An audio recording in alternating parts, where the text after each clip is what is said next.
हिंदुस्तान में कई ऐसे प्रदेश हैं जहां पर राजनीति की बात होते होते जाति, आरक्षण, ये छोटे छोटे मुद्दे बहुत बड़ी भूमिका निभाते हैं।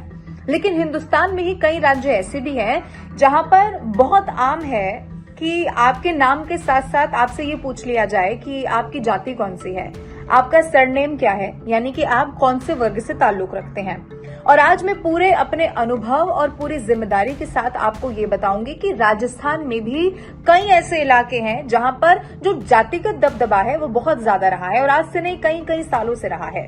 अब इसी मुद्दे को बड़ा बनाकर, चुनावी बनाकर राजस्थान की गहलोत सरकार ने एक बड़ा मास्टर स्ट्रोक चल दिया और वो मास्टर स्ट्रोक ये है कि चुनाव से पहले जातिगत जनगणना कराई जाएगी। अभी पहले हम बिहार की बात ही कर रहे थे, आपको याद होगा बिहार में जातिगत जनगणना के क्या मायने हैं, ये सब कुछ हमने आपको इसी तरह एक वीडियो में समझाया था। उसका लिंक भी मैं डिस्क्रिप्शन में जरूर आपको प्रोवाइड करा दूंगी, आप फिर से उस वीडियो को देख सकते हैं। लेकिन आज बात राजस्थान की हम करने वाले हैं। राजस्थान में दो बड़ी घोषणाएं हुई है। एक ये है कि जातिगत जनगणना कराई जाएगी, यानी कि जाति के आधार पर बिहार की तर्ज पर यहां पर भी जनगणना होगी। और दूसरा ये है कि जो ओबीसी आरक्षण है उसे 21 से बढ़ाकर 27 कर दिया जाएगा और जो वो 6% आरक्षण है वो स्पेसिफिक अति पिछड़ा वर्ग के लिए आरक्षित किया जाएगा। अब इसके बाद जो कोटा है आरक्षण का वो बढ़कर 70% हो जाएगा। आप इसे ऐसे समझिए कि ये दो राहें अलग अलग हैं लेकिन ये एक ही मंजिल को जोड़ती हैं, यानी कि जो रास्ता है वो एक ही तरफ जा रहा है। इसीलिए आज इस वीडियो में मैं आपको ये समझाऊंगी कि क्यों ये जो दोनों दाव हैं इससे अलग अलग तरीके से आपने नहीं समझना है, आप इसे जोड़कर समझिए और रास्ता विधानसभा चुनाव की तरफ कैसे जा रहा है इस वीडियो में मैं आपको समझाऊंगी। सबसे पहले मैं आपको ये बताती हूँ आरक्षण पर जो इस वक्त सियासी बयानबाजी भी हो रही है, वादे दावे भी तमाम किए जा रहे हैं, वो राजस्थान में उसका आंकड़ा क्या है। एसटी, एससी, ईडब्ल्यूएस, एमबीसी, इसके अलावा जो ओबीसी है वहां पर इन वर्गों को आरक्षण मिला हुआ है। अब आप ऐसे समझिए कि एससी को जैसे 16% मिला है, एसटी को 12 है, तो इन सब में सबसे ज्यादा अगर किसी को मिला है तो वो ओबीसी है। ओबीसी को 21% आरक्षण मिला हुआ है। अब आप ये भी समझिए कि ऐसा है क्यों।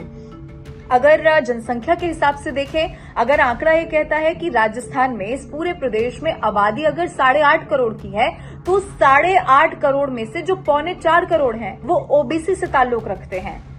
अब ऐसे में उस वर्ग को इग्नोर करना कोई भी सियासी पार्टी नहीं चाहेगी, कोई भी इग्नोर कर नहीं सकता। लेकिन ये भी तय है कि अगर ये पूरा वर्ग किसी के साथ एक साथ आ गया तो फिर आप समझिए कि सीधा सीधा कोई भी चुनाव हो असर सीधा पड़ता है। जो ओबीसी वर्ग है वो प्रतिनिधित्व कहां करता है ये भी मैं आपको बताती हूँ। सीधे सीधे 50 विधानसभा सीटें और लोकसभा में अगर आप देखेंगे तो 11 से 12 सीटें जो सीधे ओबीसी वर्ग की तरफ जो प्रतिनिधित्व है वो करता है। अब ऐसे में जब गहलोत सरकार ने ये निर्णय किया है कि इस आरक्षण को बढ़ाकर, यानी कि जो इस वक्त आरक्षण 21 है उससे 27 कर दिया जाएगा, तो वो जो 6% है वो अति पिछड़ा के लिए आरक्षित किया जाएगा।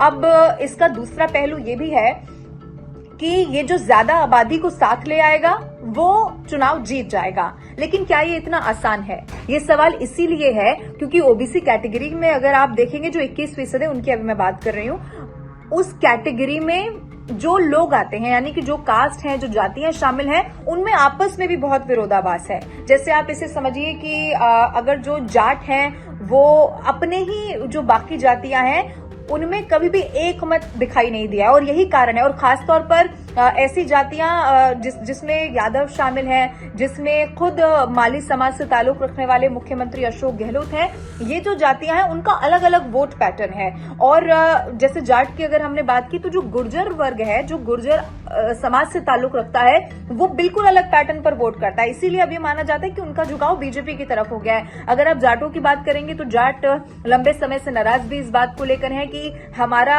वोट तो ले लिया जाता है लेकिन फिर जब मुख्यमंत्री बनाने की बात आती है तो वो माली समाज का बना दिया जाता है। यानी कि एक नाराजगी अपने ही वर्ग के लोगों के बीच में जरूर है, लेकिन इसे साधना इतना जितना आसान दिखाई देता है उतना है नहीं।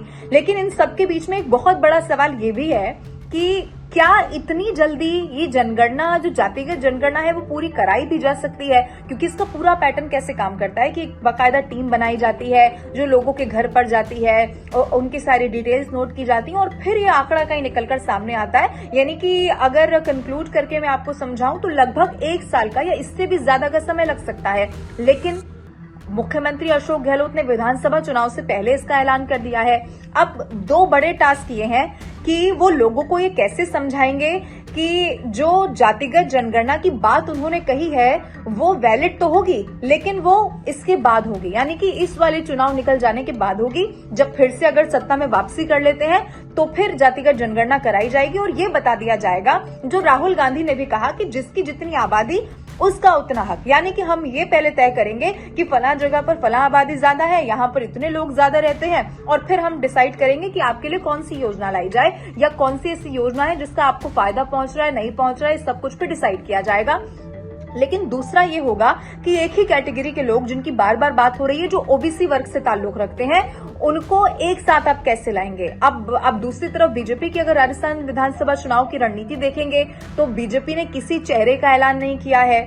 बीजेपी इस वक्त कोशिश में है कि अगर कांग्रेस दाव चल रही है ओबीसी का तो वहां पर जाटों को अपनी तरफ करने की कोशिश, क्योंकि जाटों का भी अगर आप देखेंगे तो शेखावटी का पूरा इलाका है जिसमें झुंझुनू ये तमाम सीकर सीटें आती हैं, वहां पर दबदबा जाटों का रहा है। अब अपनी तरफ कोशिश करने में है भारतीय जनता पार्टी, लेकिन चेहरे का ऐलान अभी भी नहीं किया है। तो आप इस टक्कर को भी और सरल भाषा में ऐसे समझिए कि एक जो वोटर है जब अपने घर से निकलकर जाएगा वो ये जानता है कि अगर मैं यहाँ पर वोट देने जा रहा हूं तो फिर ये मुख्यमंत्री होंगे। मैं वोट विधायक को दे रहा हूं, लेकिन अल्टीमेटली जब सरकार बनेगी तो इस वर्ग से ये चेहरा होगा। लेकिन दूसरी तरफ इस वक्त बीजेपी में क्या चल रहा है कि आप कमल के निशान पर वोट दीजिए, आप भारतीय जनता पार्टी के नाम पर वोट दीजिए, मुख्यमंत्री बाद में डिसाइड हो जाएगा। हालांकि ये बहुत बात का विषय है और ये पार्टी की अपनी अपनी समझ है कि कौन कैसे इसको लेता है। लेकिन अब राजस्थान विधानसभा चुनाव से पहले अगर ये बड़ा दाव चला गया है तो क्या वो दाव काम में आता है, क्योंकि इसके बाद जो आरक्षण का कोटा है वो भी 70% हो जाएगा। अब केंद्र में आप ये देखिए कि 27% ऑलरेडी कोटा इस वर्ग को दिया हुआ है। अगर आप यूपी बिहार में देखेंगे तो अति पिछड़ा जो है उनको इससे ज्यादा आरक्षण दिया जा रहा है। जो 27 की मांग है वो भी अभी कुछ समय पहले से उठने लगे, ये भी आपने जरूर इससे पहले देख पढ़ लिया होगा। तो क्या एकदम से विधानसभा चुनाव के आते आते ये दाव खेला जाना, जिसे मास्टर स्ट्रोक कहा जा रहा है, क्या वो मास्टर स्ट्रोक साबित भी होगा, ये जरूर देखना होगा। लेकिन राजस्थान की राजनीति में जातिगत जनगणना अहम इसीलिए भी है क्योंकि यहाँ पर जो मिजाज है राजनीति का वो भी बाकी राज्यों से बहुत अलग रहा है। लेकिन एक छत के नीचे लाना या फिर कहें कि एक मंच पर लाना एक ही वर्ग के लोगों को कितना मुश्किल होगा, कितना आसान होगा, ये आने वाला समय बताएगा। लेकिन ये भी आप समझ लीजिए कि अब बहुत ज्यादा समय नहीं रह गया है, इसीलिए आने वाले कुछ समय में जो भी आप बयानबाजी सुनेंगे, जो भी आप देखेंगे कि वादे दावे किए जा रहे हैं, वो सब कुछ इसी मकसद से किए जा रहे होंगे कि ये चीज आपके लिए की तो जाएगी, लेकिन तब जब आप इस बार सरकार बना देंगे।